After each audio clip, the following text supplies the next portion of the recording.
Бүгінгі оқырмандарымызға «Өнегелі өмір» 12-ші сериясының кезекті кітабын ұсынып отырмын. Жақсын аты ғалымның хаты өлмейді деген халық даналығынан асырып еште айта алмассыз хақ.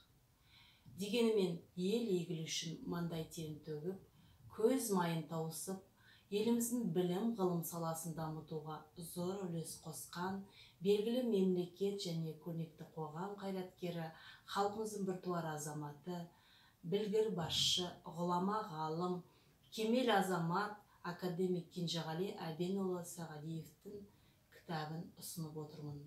Алматы баспа, Қазақ университеті, 2012 жыл. Бұл кітапта мақалалар мен сұхбаттар, ғылыми айналымға алғашқы енгізілген мұрағат құжаттары, фотосуреттер, сондай-ақ замандастарының дос-жарандары мен шәкірттен жүрек жарды лебіздері топтастырылған.